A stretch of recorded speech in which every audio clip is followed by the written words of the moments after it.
Bonsoir, Monsieur le Président. Bonsoir. Bonsoir, Monsieur le Président. Bonsoir à vous.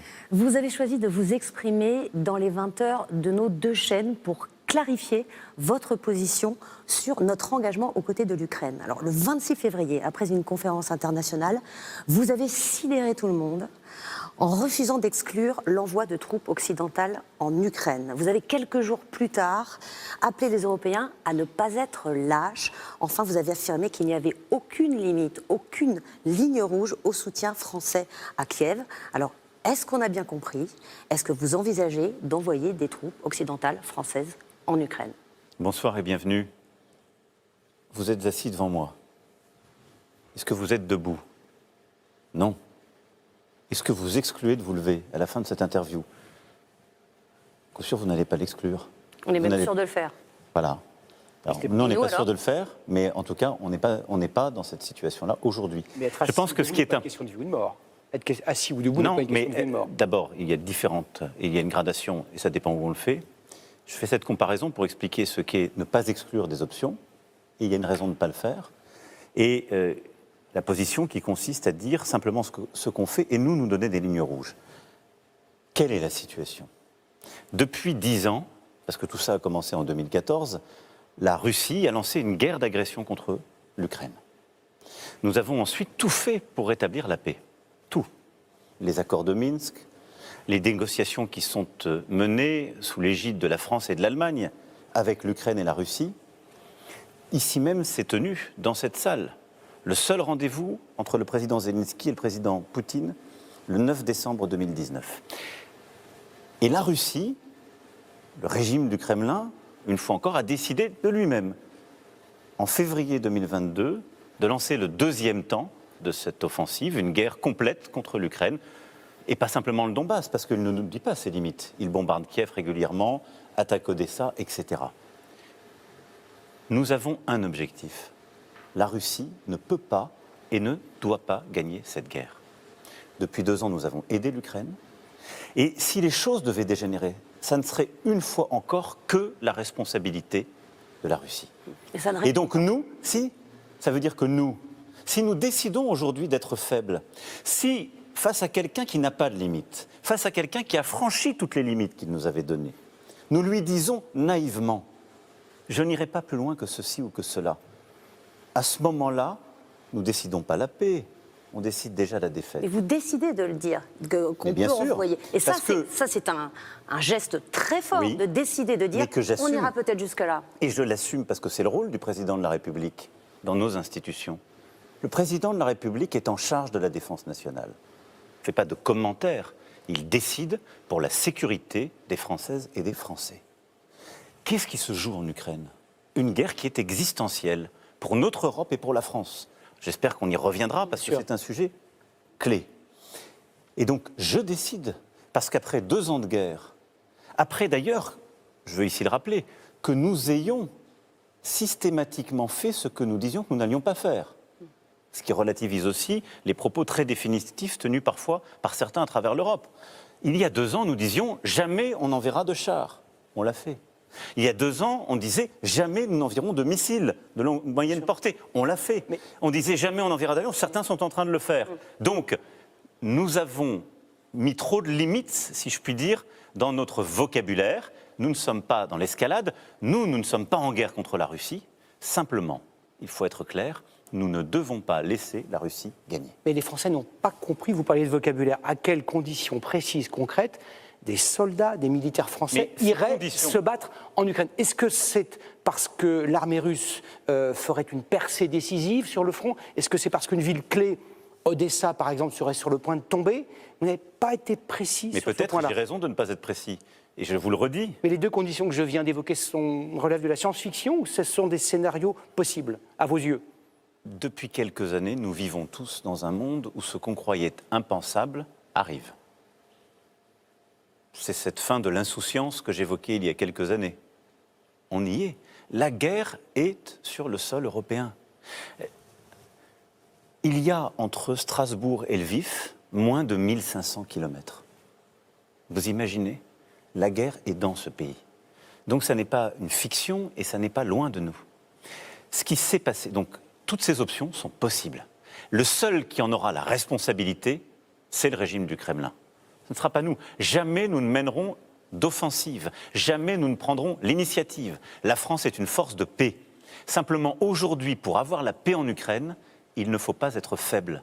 Et donc, il nous faut lucidement regarder la situation et il nous faut, avec détermination, volonté, courage, dire que nous sommes prêts à mettre les moyens pour atteindre notre objectif, qui est que la Russie ne gagne pas. Si on est prêt, c'est qu'on se prépare. Ça veut dire qu'en ce moment, depuis le début, on se prépare. Ça veut dire qu'on s'entraîne pour des opérations aériennes ou, Mais la France, au sol.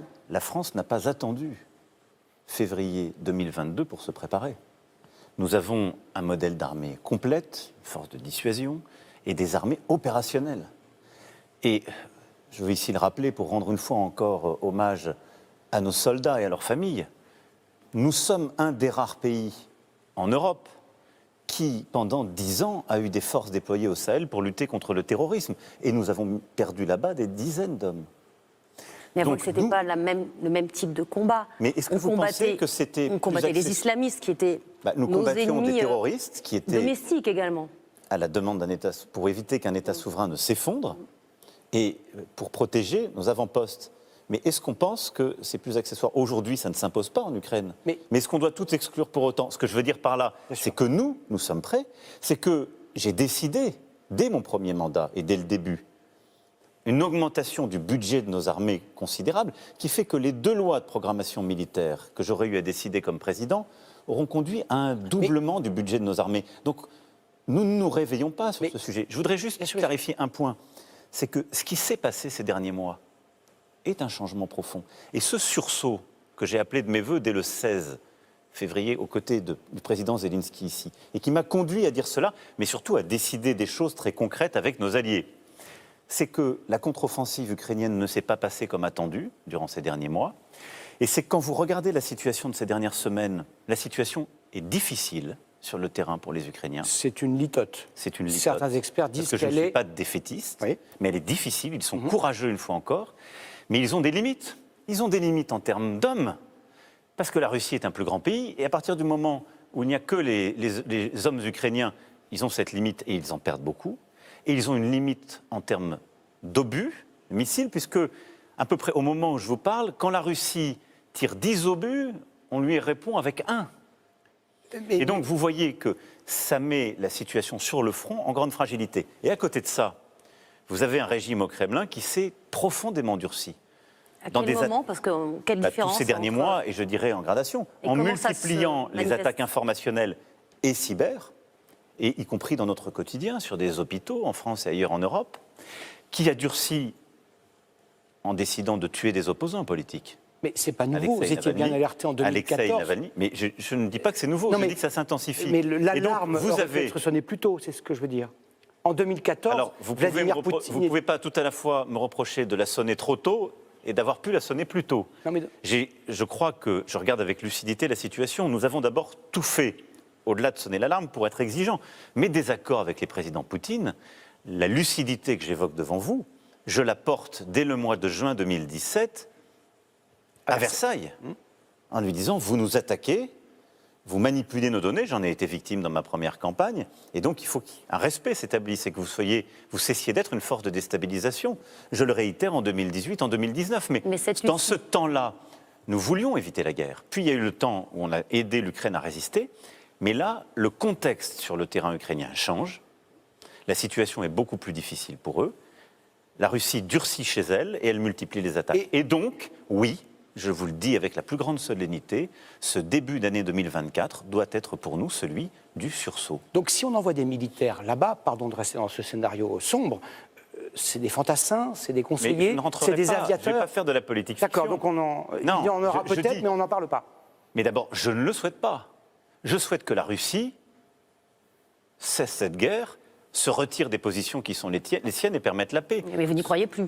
Mais ce qui est important ici, d'abord, ça n'est pas mon souhait. Mais 2, je ne vais pas donner de la visibilité à quelqu'un qui ne m'en donne pas. C'est au président Poutine qu'il faut poser cette question. Allez lui demander où sont ses lignes rouges. Votre ministre des Armées, lui, il a donné une certaine visibilité. Il a dit non, on n'envoie pas d'hommes là-bas, ce sera peut-être des démineurs. Nous ne savons pas ce à quoi on s'attendait. Ce que je peux vous... Parce qu'il a fait le distinguo entre ce qui était décidé et que nous mettons en place et ce qu'il ne faut pas exclure, parce que nous nous adapterons. Nous avons décidé, le 26 février dernier à Paris, d'aller plus loin dans l'aide à l'Ukraine, de mettre en place une coalition pour leur fournir des missiles ou des bombes qui leur permettent de toucher leur sol, jamais la Russie, mais d'atteindre derrière les positions russes aujourd'hui. Nous avons décidé aussi d'accélérer pour aller chercher des munitions partout où elles sont disponibles. C'est ce qu'ensuite je suis allé faire à Prague quelques jours plus tard. Et nous avons décidé de mener 5 actions communes, et là on était tous d'accord autour de cette table, Européens, Américains, Canadiens, Britanniques, pour dire on va ensemble faire du déminage, produire et réparer du matériel, déployer des forces civiles à la frontière avec la Biélorussie, protéger la frontière avec la Moldavie, là aussi avec des forces civiles, et avoir des actions défensives en cyber sur le sol ukrainien. En revanche, ils n'ont pas du tout décidé d'envoyer des troupes. Et ils vous l'ont fait savoir dès que vous avez prononcé cette phrase. Oui, mais on peut systématiquement revenir là-dessus. Et je vais y aller jusqu'au bout. Parce que c'est un peu le sujet qui préoccupe les Français. Mais ils ont tout à fait raison, mais je dis aujourd'hui, on a décidé ça, et ça c'est un changement. On l'a décidé à Paris, c'est le début de ce sursaut. Ensuite, je vous le dis, nous ferons ce qui est nécessaire pour atteindre notre objectif. Parce que si la Russie venait à gagner, la vie des Français changerait. De quelle manière? Nous n'aurons plus de sécurité en Europe. Qui peut penser une seule seconde que le président Poutine, qui n'a respecté aucune de ses limites et aucun de ses engagements, s'arrêterait là? Donc ce qui se passe en Ukraine aujourd'hui relève également des intérêts vitaux de la France. Il y a un danger existentiel pour la France. La sécurité de l'Europe et la sécurité des Français se jouent là-bas. Et ce sont nos intérêts vitaux. Vous employez là un terme qui a des connotations particulières, je vous dis la sécurité. Et vous-même, vous avez utilisé menace existentielle. Mais oui, mais existentielle, ça veut dire que c'est notre résistance qui est en cause. Je le dis et je l'assume. Nous avons déjà subi les conséquences de cette guerre dans notre quotidien. On a déjà subi ces attaques, on a déjà dans plusieurs de nos hôpitaux subi des jours et des jours de dysfonctionnement à cause de cette agressivité russe. Nous avons subi les conséquences en Europe, le prix du gaz, la situation de notre économie, le coût des céréales, les dérèglements économiques qui s'en sont suivis sont la conséquence de cette guerre qu'a lancée la Russie. Et si la Russie gagne cette guerre, la crédibilité de l'Europe sera réduite à zéro. Quelle serait la crédibilité sur notre sol d'une puissance, l'Union européenne, de ses membres qui auraient laissé faire cela? La sécurité des Européens, quelle serait-il? Est-ce que vous pensez que les Polonais, les Lituaniens, les Estoniens, les Lettons, les Roumains, les Bulgares pourraient une seconde rester en paix? Et je ne parle même pas de la Moldavie, qui certes n'est pas dans l'Union européenne aujourd'hui, mais qui, à la seconde, serait menacée. Donc vous dites en creux, et je dis Poutine que ça ne s'arrêtera pas là. S'il gagne cette guerre, il poursuivra ailleurs, il trouvera d'autres proies. C'est ce que vous dites? Mais par notre passé, nous avons déjà connu certes des régimes qui tuaient les opposants chez eux, avaient des dérives autoritaires et avaient la volonté de conquérir tout ce qu'on les laissait conquérir. Donc Poutine ne s'arrêterait pas là s'il gagnait cette guerre. Et je crois que ce que je dis là est un consensus complet du président Biden au chancelier allemand, tous les dirigeants de l'Europe. Donc seule la force, notre force, français, européen, l'OTAN, je ne sais pas, peut l'arrêter, peut le stopper. Il faut le stopper en Ukraine. Aujourd'hui, il faut avoir, pour reprendre une vieille formule de Churchill, le nerf de la paix. Vouloir la paix, ça n'est pas choisir la défaite. Vouloir la paix aujourd'hui, ça n'est pas laisser tomber l'Ukraine. C'est faire la guerre. Vouloir la paix, non.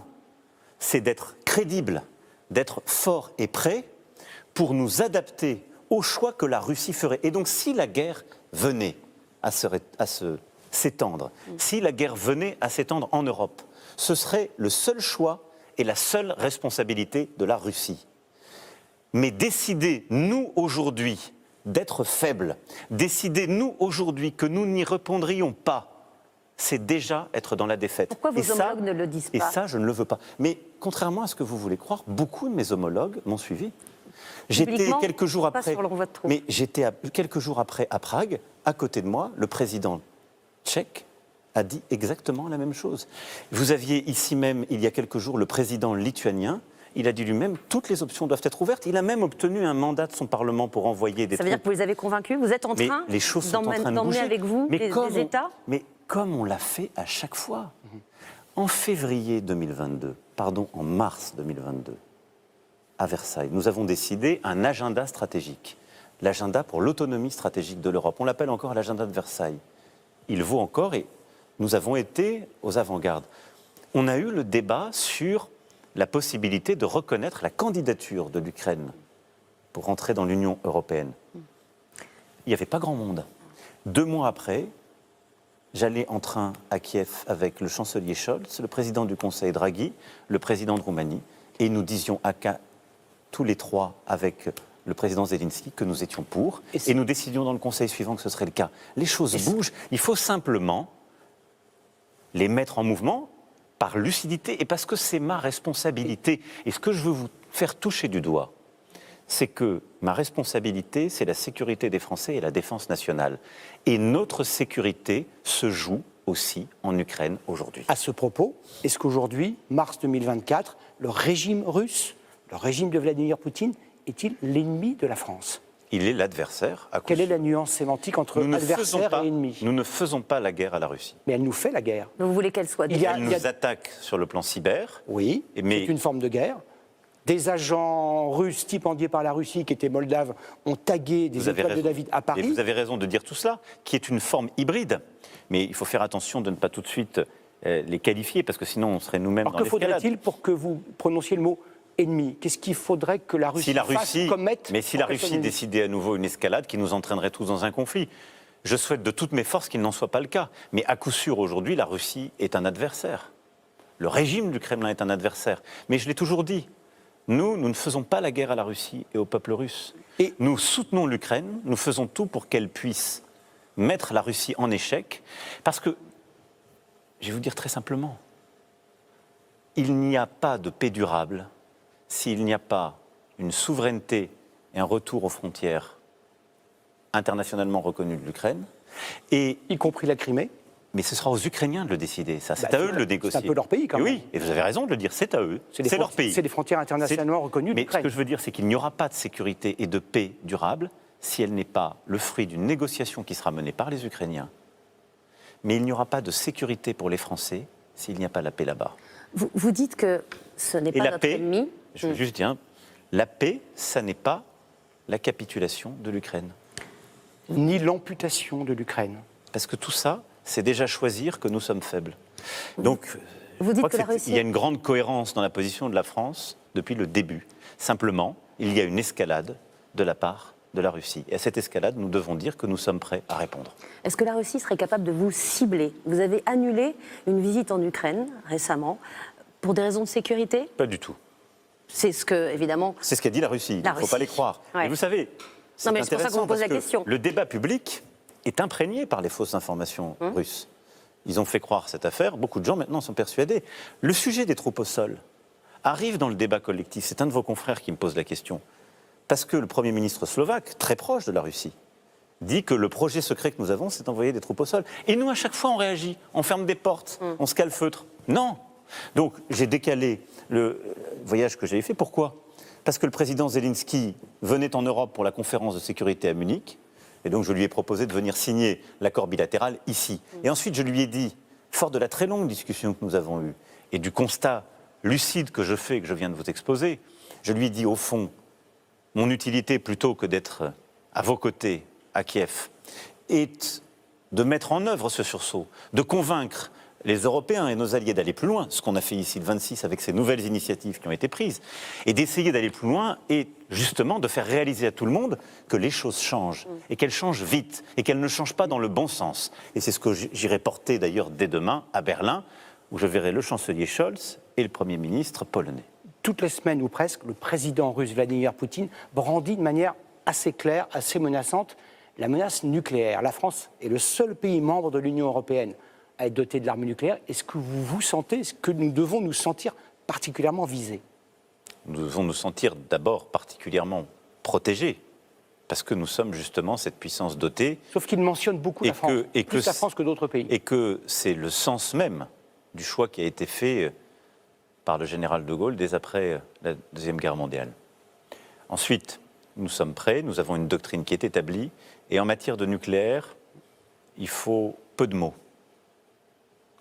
Et le nucléaire n'est pas un instrument de déstabilisation ou de menace. Et le C'est fait un instrument de sécurité. d'avoir la bombe comme la Russie nous installe dans un face-à-face particulier, donne une responsabilité supérieure ou un poids supérieur, selon vous, à la France? Notre capacité nucléaire donne d'abord une sécurité aux Françaises et aux Français, qu'ont peu de pays dans le monde. Ça nous donne une responsabilité, celle d'être une puissance dotée de cette arme, et donc de ne jamais être dans l'escalade, ni verbale, ni évidemment de fait. Mais pourtant, il brandit la menace. Je pense que ça n'est Et pas... il reprend vos termes sur les lignes rouges. Ce n'est pas approprié quand on a justement l'arme nucléaire. Mais est-ce que vous ne parlez plus à Poutine? Depuis combien de temps? Depuis plusieurs mois. Est-ce que ce n'est pas un handicap de ne plus lui parler? Écoutez, je lui ai parlé à chaque fois que c'était nécessaire. Je lui ai parlé, évidemment, des centaines d'heures avant février 2022, longuement entre février et avril 2022, pour essayer d'arrêter cette guerre et de négocier la paix. Mais à partir du moment où lui-même n'a plus respecté aucun cadre, c'est-à-dire que, contrairement à ce qu'il disait, il ne faisait pas une opération spéciale que nous condamnions déjà et qui n'avait aucun cadre juridique, aucune légitimité, aucune légalité, mais qu'il attaquerait Kiev, qui menait des crimes de guerre dans le nord du pays, la discussion n'avait plus de sens. Pourtant, vous l'avez prolongé quand même jusqu'au mois de septembre. J'ai ensuite eu des discussions ponctuelles sur la question nucléaire. Parce que nous avons pris l'initiative, à cause de la centrale de Zaporizhzhia, qui était proche de la ligne de front, en lien avec l'Agence internationale de l'énergie atomique, eh bien, de tout faire pour protéger cette centrale. Et donc j'ai eu les échanges à ce moment-là. Mais les discussions, je suis tout à fait prêt à les mener, à tout moment. Mais encore faut-il qu'on ait face à nous quelqu'un qui dit la vérité et dont l'intention est de faire la paix. Et ça n'est pas le cas aujourd'hui. Et selon vous, Vladimir Poutine, c'est un patriote russe? C'est un autocrate? C'est un dictateur? Tout ce que vous dites depuis 2 minutes, c'est-à-dire les crimes qu'il commet contre des civils, on regarde dans un dictionnaire, on se dit ben, seul un autocrate ou un dictateur peut commettre ça. Je ne suis pas un commentateur, c'est le président de la Fédération de Russie qui aujourd'hui est pris dans une dérive personnelle répressive et autoritaire dans son pays et qui a fait le choix, ces dernières années, de manière accrue ces derniers mois, d'être une puissance de déstabilisation en Europe, en lançant une guerre dont il a la seule responsabilité et en menaçant la sécurité de tous, mais dans beaucoup d'autres théâtres d'opération, du Proche et Moyen-Orient au Caucase en allant jusqu'à l'Afrique, où la Russie est une puissance qui déstabilise. Vous ne lui parlez plus, donc ce ne sera pas vous qui négocierez la paix avec lui. Qui pourra le faire? Est-ce que ce sera les États-Unis? Mais il y a un ordre des temps. Je suis sans doute le dirigeant en responsabilité qui lui est le plus parlé. Oui, mais à présent, on peut dire qu'il y a un certain froid entre vous. Mais ce n'est pas un froid, les choses ne sont pas personnelles. Et d'ailleurs, je ne veux pas essayer de les personnaliser, ça n'a aucun sens. Nous ne sommes pas dans une fiction, ça n'est pas un roman, une série. Enfin, Trump lui parle, par exemple. Non, mais on parle de la vie et de la mort. Et aussi loin que je suis informé, je n'ai pas le sentiment que Donald Trump soit président des États-Unis d'Amérique. Il y a un risque. Et donc aujourd'hui, il est clair, il n'y a pas un risque, il y a la guerre. Au moment où on se parle, il y a des femmes et des hommes qui meurent en Ukraine par la responsabilité du président Poutine. Et ce que je vous dis, c'est que si l'Ukraine tombe, c'est notre sécurité qui est menacée. Et donc, nous sommes dans un temps aujourd'hui qui est de résister. Et nous sommes dans un temps, et c'est celui que j'assume, qui consiste à dire, si la Russie continuait son escalade, si la situation devait se dégrader, nous devons être prêts, et nous serons prêts. Et pour être prêts, et nous serons prêts, et nous serons prêts à prendre les décisions qui s'imposent pour que la Russie ne gagne jamais. Raison pour laquelle, vous avez dit début janvier, la France est en économie de guerre. Et viendra, je l'espère, le plus tôt possible, le moment où nous aurons à reparler avec le président de la Fédération de Russie, quel qu'il soit, au moment où cela s'imposera. Et la France est en économie de guerre, disiez-vous, au début de l'année. Vous parliez des obus tout à l'heure. On regardait les chiffres avec Anne-Sophie. À l'heure où on parle, la France produit moins de 100 obus par jour, sauf erreur de notre part. C'est ce que des soldats ukrainiens utilisent en quelques minutes. C'est très modeste. Mais c'est le maximum que nous puissions faire. C'est modeste et c'est assez normal pour ce qui est de ces catégories parce que nous n'avons pas une industrie de défense qui est adaptée à une guerre de haute intensité territoriale qui n'était dans aucun de nos pronostics et que nous ne nous apprêtions pas à mener pour nous-mêmes. Le sera-t-elle un jour? Et donc, plusieurs choses. D'abord, dès février 2022, j'ai déclaré à tous les industriels que nous passions en économie de guerre. Je leur ai demandé des efforts, produire davantage et produire plus vite. Et c'est le chantier que j'ai confié au ministre des Armées dès ce moment-là. Nous avons, sur plusieurs segments qui étaient essentiels pour les Ukrainiens, fait le travail.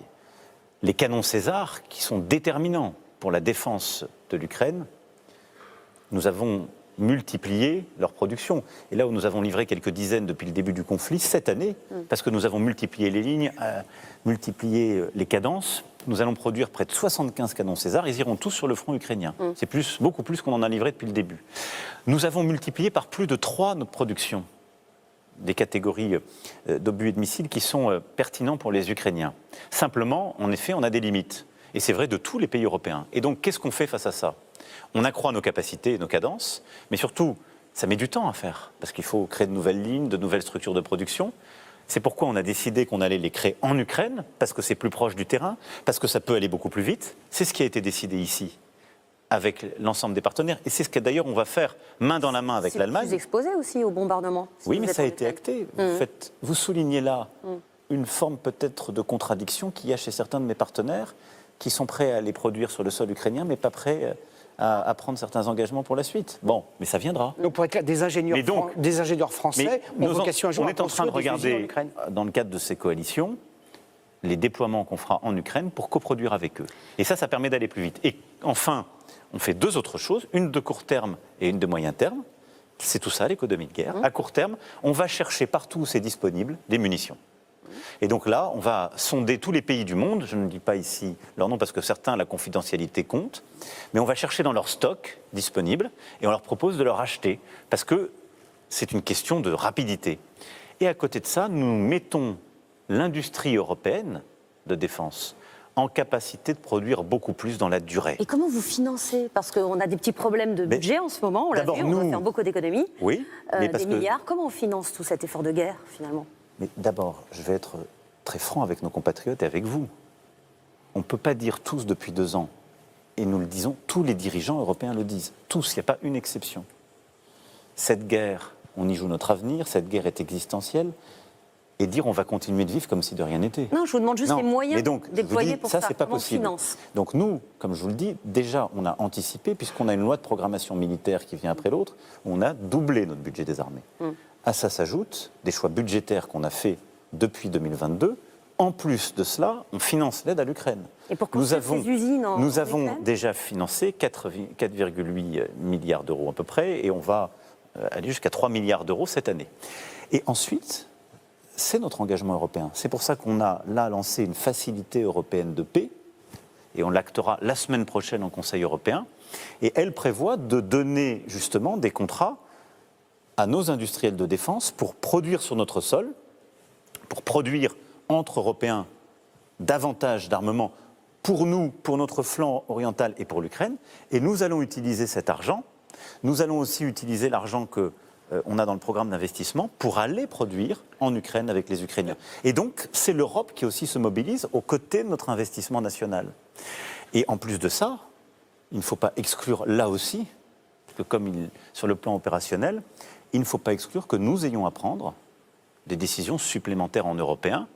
C'est-à-dire décider de financer de nouvelles initiatives. Avec des emprunts ? Et moi, je ne l'exclus pas. Et je pense que ce que nous avons su faire pendant la période du Covid, qui était de dire, nous sommes face à un choc, à cette pandémie, on est tous touchés, et on doit en quelque sorte aller lever de l'argent en commun sur les marchés en mettant notre signature à chacun sur la table, c'est ce qui nous a permis de tenir. Et c'est ce qui nous a permis de relancer. Moi, je pense que si les besoins devaient être plus importants, c'est d'ailleurs une proposition qui a été faite par la Première ministre d'Estonie. Ce n'est pas une proposition française, mais j'y souscris. Et donc, je pense que ce que je veux vous faire toucher du doigt, depuis le début de notre conversation et au fond depuis une dizaine de jours, et ce que je veux que nos compatriotes comprennent, il n'y a qu'un responsable de la situation dans laquelle nous sommes. C'est le régime du Kremlin. Mais nous avons une responsabilité. Et je vous le dis en conscience comme président de la République. Et vous voulez convaincre les Français ? Je vous le dis c'est pas facile en en ce conscience. moment. Mais ce ne sera jamais facile. Non, mais vous avez vu les sondages, il y a eu une chute du soutien à cette guerre en Ukraine. Vous savez, on l'a connu dans d'autres temps de notre histoire. C'est toujours beaucoup plus facile d'aller chanter des comptines aux gens. Je pourrais vous dire ce soir, parce que ça n'est pas populaire. Vous savez, c'est loin. Nous, on est pour la paix. on est pour la paix. Les gens qui disent ça aujourd'hui, les mêmes qui ne veulent pas d'ailleurs soutenir l'Ukraine, ils ne font pas le choix de la paix. Vous parlez de qui? Ils font le choix de la défaite. Il y a quelques jours. Ils font le choix de l'abandon de souveraineté. Parce qu'ils font le choix dès maintenant de dire « nous avons des limites ». Et donc, à celui qui jusqu'à présent n'en a pas eu, a pris toutes les responsabilités d'agression, nous vous laisserons progresser, car nous avons peur. Vous parlez de qui? Mais Monsieur le de ceux Président. en Europe qui sont sur ce registre et de ceux qui, Et en France, eh bien, très clairement, décident de ne pas soutenir l'Ukraine. Monsieur le Président, il y a quelques jours, Sénat, Assemblée nationale ont dû à se prononcer par vote sur un traité, un accord de sécurité que vous avez signé avec le président ukrainien. Plusieurs partis politiques se sont abstenus, ont voté contre. Le Rassemblement national s'est abstenu, le Parti communiste, la France insoumise ont voté contre. Qu'est-ce que vous pensez de leur position? Ce sont des pacifistes, c'est leur droit le plus strict. Bien sûr. Ce sont des instruments du Kremlin, ce sont des idiots utiles, comme on aurait pu le dire il y a quelques D'abord, décennies. j'aurais jamais... vous savez, j'ai constamment cherché à tenir l'unité du pays, depuis le début. Les rencontres de Saint-Denis que j'ai menées, je l'ai encore fait en voyant tous les chefs de parti et les présidents des assemblées constitutionnelles il y a quelques jours. Et après, c'est la liberté et c'est le pluralisme politique, donc il faut être respectueux de cela. Mais j'ai un désaccord très profond. C'est que je pense qu'aujourd'hui, en conscience, choisir de s'abstenir ou de voter contre un soutien à l'Ukraine, c'est pas choisir la paix, c'est choisir la défaite. Et c'est très différent. Et quand il vous reproche d'instrumentaliser le conflit en Ukraine, on a au déjà eu ce service de débat. la politique On a intérieure. déjà eu ce débat. Enfin, parce que la dernière élection présidentielle s'est tenue quelques mois après le lancement du conflit de février 2022. Écoutez, ça n'est pas sérieux. C'est tout ce que je peux vous dire. Ça n'est pas sérieux. Parce que la responsabilité de cette guerre, la responsabilité des coups de boutoir qui sont donnés au front ukrainien, elle n'est que celle de la Russie. Notre responsabilité, c'est d'être fort pour la paix. Notre responsabilité, c'est justement de tenir cette unité européenne. Et à chaque fois, nous avons obtenu l'unité européenne. Depuis le début, nous étions sous présidence française. Et nous l'obtiendrons, vous verrez. C'est de tenir notre unité, mais c'est d'être fort. C'est d'être fort pour dissuader, c'est d'être fort pour résister, c'est d'être fort pour notre sécurité. Monsieur le Président, cet entretien est consacré à la guerre en Ukraine. Nous ne pouvons pas ne pas aborder une autre guerre. Elle se déroule à Gaza. Elle a fait sans doute 30 000 morts. Les circonstances sur place sont atroces. Vous avez toujours dit, depuis les attentats terroristes du 7 octobre en Israël, que vous étiez derrière Israël et qu'Israël avait le droit le plus absolu de se défendre. Israël a-t-il le droit de se défendre jusqu'à la vengeance? Est-ce que vous pensez de l'action de l'armée israélienne aujourd'hui dans la bande de Gaza? Les mots étant importants, je n'ai jamais dit qu'Israël avait un droit absolu. La France le droit de se défendre, oui, c'est ce que vous aviez dit. Ouais. C'est exact, Et au départ. mais absolu a une signification. Non, bien sûr. Et je n'ai jamais dit le mot absolu.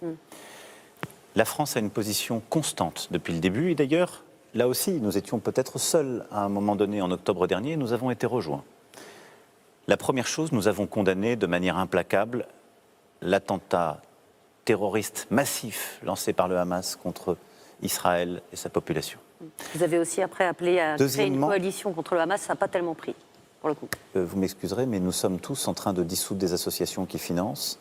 Et la coalition internationale mais c'est contre ça. le Hamas. Mais c'est de dire, lutter contre le Hamas n'est pas que votre histoire, vous, responsables israéliens, c'est aussi la nôtre, et donc nous devons agir. Qu'est-ce qu'on est en train de faire aujourd'hui avec plusieurs partenaires? On coupe les financements partout où ils existent. Nous avons dissous des associations, donc on le fait, je vous rassure. Ça, les autres pays n'avaient pas trop compris au départ quelle était la volonté. La meilleure façon, vous savez, de ne pas gêner les autres, c'est de ne rien dire, ou de dire simplement ce que la masse veut répandre. Ça n'est pas la position de la France, ça n'a jamais été à travers notre histoire. Nous avons une position, si vous me permettez de l'exprimer, simple. Premièrement, condamnation implacable, claire de l'attentat. Ensuite, on a dit, la sécurité d'Israël n'est pas que votre affaire. Ce qui veut dire aussi, vous ne pouvez pas mener votre défense dans toutes les conditions. Mais nous sommes prêts à coopérer, par exemple sur le financement, c'est ce que j'ai dit tout de suite, pour lutter contre le Hamas. Deuxièmement, vous êtes une démocratie. Vous avez donc une responsabilité, vous devez respecter le droit humanitaire, le droit de la guerre, le droit international. Et c'est pourquoi, dès le mois d'octobre, la France a appelé à une trêve. C'est pourquoi nous sommes le premier pays européen à avoir porté une résolution au Conseil de sécurité, avec plusieurs pays de la région, Jordanie, Émirats arabes unis, pour appeler à un cessez-le-feu. C'est pourquoi nous avons organisé ensuite en octobre ici la seule conférence humanitaire de soutien pour le peuple palestinien et l'UNRWA, en appelant officiellement à ce cessez-le-feu. Et le troisième volet, c'est une réponse politique, car la sécurité de toute la région, d'Israël, du peuple palestinien et de tous les États de la région, c'est qu'il y ait une réponse politique au droit légitime des Palestiniens à avoir un État. Il y a aujourd'hui 3 otages français détenus par le Hamas depuis plus de 5 mois. Oui. Sont-ils vivants? Savez-vous où ils sont? Êtes-vous en négociation ou un intermédiaire est-il en négociation pour les faire libérer? Merci d'évoquer ce sujet qui est pour nous essentiel.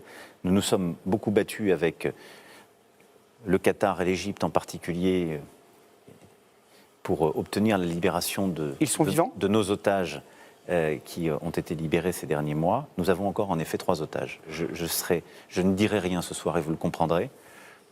Les discussions sont en cours, seules les familles sont informées. Les discussions sont en cours. Nous mettons beaucoup d'énergie et je veux remercier les partenaires que je citais et j'espère vraiment que nous obtiendrons ces libérations. C'est pour nous essentiel et je souhaite qu'au-delà des otages français, tous les otages israéliens et du monde entier soient libérés parce que c'est une pratique inadmissible et des vies brisées et confisquées. Merci. En tout cas, là-bas aussi, nous ferons tout pour la paix et la sécurité pour tous. C'est le sens de l'initiative que nous avons levée et nous faisons tout pour appeler encore une fois au cessez-le-feu. Merci beaucoup, Monsieur le Président, d'avoir répondu à nos questions. Merci à vous. Merci beaucoup. Très bonne soirée à tous.